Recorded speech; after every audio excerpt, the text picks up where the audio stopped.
മറ്റൊരു പ്രധാനപ്പെട്ട വാർത്തയിലേക്ക് നടിയെ ആക്രമിച്ച കേസിൽ അതിജീവിതയുടെ ഹർജി ഫയലിൽ സ്വീകരിച്ചു. ഹർജി പ്രഥമ ദൃഷ്ട്യാ നിലനിൽക്കുമെന്നാണ് ഹൈക്കോടതി വ്യക്തമാക്കിയത്. മെമ്മറി കാർഡും പെൻഡ്രൈവും ഹൈക്കോടതി വിളിച്ചുവരുത്തും. SIT അന്വേഷണ ആവശ്യത്തിൽ പ്രോസിക്യൂഷൻ നിലപാട് അറിയിക്കണമെന്നും കോടതി വ്യക്തമാക്കിയിട്ടുണ്ട്. ആജ്ഞ രവീന്ദ്രൻ ചേരുന്നുണ്ട്. ആജ്ഞ, എന്താണ് കോടതിയുടെ നിരീക്ഷണം ഈ വിഷയത്തിൽ?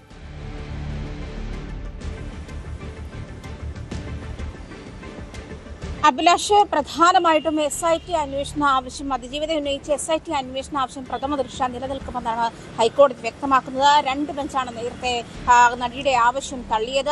അത് സാങ്കേതികമായ കാരണങ്ങളാലാണ് നേരത്തെ 2 ബെഞ്ച് നടിയുടെ ഹർജി സ്വീകരിക്കുന്നതിന് പിന്മാറിയത്. അതേസമയം ഇപ്പോൾ മെമ്മറി കാർഡും പെൻഡ്രൈവും വിളിച്ചു വരുന്ന നടപടിക്രമങ്ങളിലേക്ക് കടന്നിരിക്കുകയാണ് കോടതി. 1 മാസത്തിനകം സീൽ വെച്ച കവറിൽ മെമ്മറി കാർഡും പെൻഡ്രൈവും ഹാജരാക്കണമെന്നാണ് കോടതിയുടെ ഉത്തരവ്. അതുമാത്രമല്ല, SIT അന്വേഷണത്തിൽ പ്രോസിക്യൂഷൻ നിലപാട് എന്താണെന്ന് വ്യക്തമാക്കണമെന്ന് കോടതി മുന്നോട്ട് വെച്ചിട്ടുണ്ട്. അതിജീവിതയുടെ ഹർജി ഇതിനകം ഹൈക്കോടതി ഫയലിൽ സ്വീകരിച്ചു. അതിജീവിതയുടെ ആവശ്യം പ്രഥമ ദൃഷ്ട്യാ നിലനിൽക്കുമെന്നാണ് കോടതി മുന്നോട്ട് വെക്കുന്നത്. എന്തായാലും ഈ ഒരു നിയമ പോരാട്ടം ശരിക്കും നമുക്ക് അറിയാം. അതായത് പ്രിൻസിപ്പൽ സെഷൻസ് കോടതിയുടെ മുൻപാകെ ഉണ്ടായിരുന്ന കേസാണ്. പ്രിൻസിപ്പൽ സെഷൻസ് കോടതി ജസ്റ്റിസ് ഹണിയം വർഗീസിന്റെ അന്വേഷണ പരിധിയിൽ നിന്നാണ് 3 തവണ മെമ്മറി കാർഡ് ടാമ്പറിംഗുമായി ബന്ധപ്പെട്ടുള്ള റിപ്പോർട്ട് സമർപ്പിച്ചത്. പക്ഷേ അതേസമയം തന്നെ അതിൽ നടപടിക്രമങ്ങളൊന്നും ഉണ്ടായിരുന്നില്ല. മാത്രമല്ല, ഈ നടിയെ ആക്രമിച്ച കേസിലെ ശിക്ഷാവിധി നടപ്പിലാക്കിയ ദിവസം തന്നെ ഇതുമായി ബന്ധപ്പെട്ടുള്ള തെളിവുകൾ പരിശോധിച്ചില്ല എന്നുള്ള പ്രധാനപ്പെട്ട ആരോപണം ഉയർന്നിരുന്നു. പ്രധാനപ്പെട്ട പരാതി ഉയർന്നിരുന്നു. ഇതുമായി ബന്ധപ്പെട്ട, അതായത് മെമ്മറി കാർഡ് ടാമ്പറിംഗുമായി ബന്ധപ്പെട്ട് മറ്റ് ഒരു ആവശ്യത്തിനായി മെമ്മറി കാർഡ് പരിശോധനയിലാണ് മെമ്മറി കാർഡ് 3 തവണ ടാമ്പർ ചെയ്തതായി കണ്ടിട്ടുള്ളത്. പ്രത്യേകിച്ചും കോടതിയുടെ പരിധിയിലിരിക്കെ തന്നെയാണ് മെമ്മറി കാർഡ് ടാമ്പർ ചെയ്തതായി കണ്ടെത്തിയിട്ടുള്ളത്. അതും കോടതിയുടെ സമയത്തല്ലാതെ 2 സമയത്തിലുള്ള പരിശോധനയിൽ രാത്രിയിലാണ് ഈ പരിശോധന കണ്ടെത്തിയിട്ടുള്ളത്. അങ്കമാലി മജിസ്ട്രേറ്റ് ലീന റഷീദ്, ശിരസദാർ താജുദ്ദീൻ, അതുപോലെ കോടതിയിലെ സീനിയർ ക്ലർക്ക് മഹേഷ് മോഹൻ, ഈ 3 പേരാണ് മെമ്മറി കാർഡ് പരിശോധിച്ചതായി പിന്നീട് കണ്ടെത്തിയിട്ടുള്ളത്.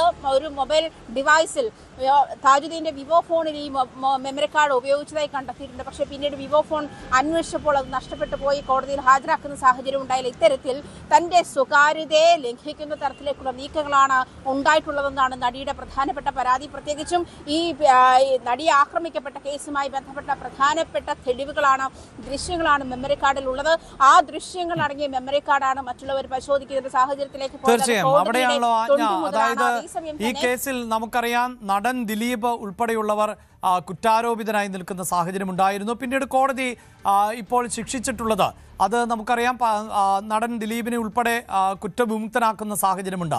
അതോടൊപ്പം ഈ കേസിൽ ശിക്ഷ വിധിച്ചത് പ്രധാനമായും മറ്റ് സാഹചര്യ തെളിവുകളിൽ എല്ലാം തന്നെ അന്വേഷണ സംഘത്തിന് പിഴവുകൾ ഉണ്ടായിട്ടുണ്ട് എന്നാണ് കോടതി നിരീക്ഷിച്ചത്. പക്ഷേ ഏറ്റവും ആധികാരികമായി മാറിയിട്ടുള്ളത് ഈ ഡിജിറ്റൽ തെളിവാണ്. അങ്ങനെ പ്രധാനപ്പെട്ട ഒരു തെളിവിൻ്റെ അടിസ്ഥാനത്തിൽ, ആ തെളിവിൽ എന്തൊക്കെയെന്നത് കോടതിക്ക് മാത്രം ബോധ്യമായിട്ടുള്ള കാര്യമാണ്. നമുക്കറിയാം അതിൻ്റെ ഒരു രഹസ്യ സ്വഭാവം ഉള്ളതുകൊണ്ട് തന്നെ അങ്ങനെ മറ്റ് വിഷയങ്ങൾ ചർച്ച ചെയ്യാനൊന്നും പറ്റില്ല. പക്ഷേ ആ തെളിവുകളുടെ അടിസ്ഥാനത്തിലാണ്, ഡിജിറ്റൽ തെളിവുകളുടെ അടിസ്ഥാനത്തിലാണ് ഈ പ്രതികൾ ശിക്ഷിക്കപ്പെട്ടത് എന്നുള്ളതാണ്. അങ്ങനെയുള്ള ഒരു ഡിജിറ്റൽ തെളിവ്, അതാണ് എഡിറ്റ് ചെയ്യപ്പെട്ടോ, അത് മറ്റാരെങ്കിലുമൊക്കെ കണ്ടോ, അത് കോപ്പി ചെയ്യപ്പെട്ടിട്ടുണ്ടോ, ഇങ്ങനെയുള്ള ഗൗരവമായൊരു വിഷയമാണല്ലോ അതിജീവിത ഉന്നയിക്കുന്നത്.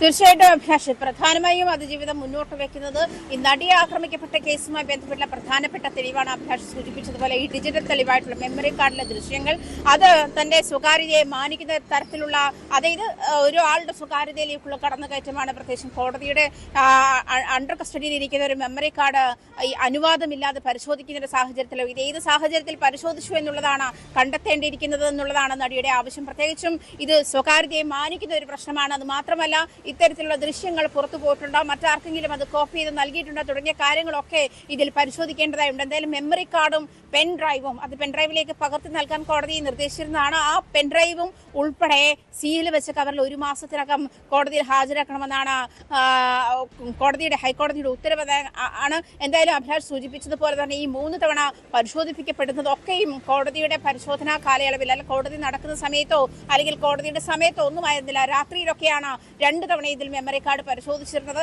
അതും മറ്റൊരാവശ്യത്തിനായി സയൻസ് ലാബിലെത്തി ഫോറൻസിക് സയൻസ് ലാബിലെത്തിയ സമയത്താണ് ഇത് മെമ്മറി കാർഡ് ടാമ്പറിംഗ് നടന്നിട്ടുണ്ട് എന്ന് കണ്ടെത്തിയിട്ടുള്ളത്.